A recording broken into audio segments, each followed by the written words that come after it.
2026年對於屯門新生命嚟講，獨立咗13年，呢啲數字年間唔係一個最重要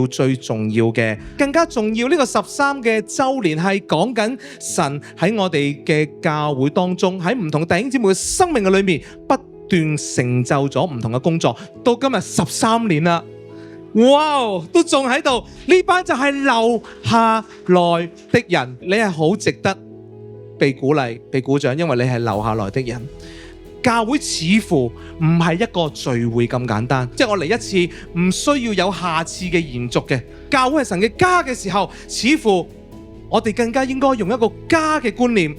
用一個跑唔盡嘅跑道嘅觀念去到諗乜嘢係教會，即係話呢條路係一個冇得退出，呢個絕對唔係一個短跑。當我哋走緊神嘅旨意，朝向咗異象嘅時候，其實就係一場嘅賽跑。我哋嘅人生，我哋嘅侍奉，我哋嘅服侍，唔係短跑啊，而係保羅講緊嗰種長跑，係一種馬拉松式嘅長跑，係跑到人生嘅終點。然之後最終嘅目標係得嗰個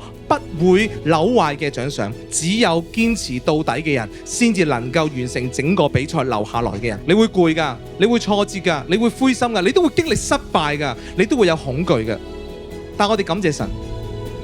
就算我哋有呢啲嘢，我哋都可以繼續堅持，因為而家未係去到一個放棄嘅時候。如果要成為留下來嘅人，我哋要停止揾藉口。請你同我堅持到底，千祈唔好臨尾唔信耶穌，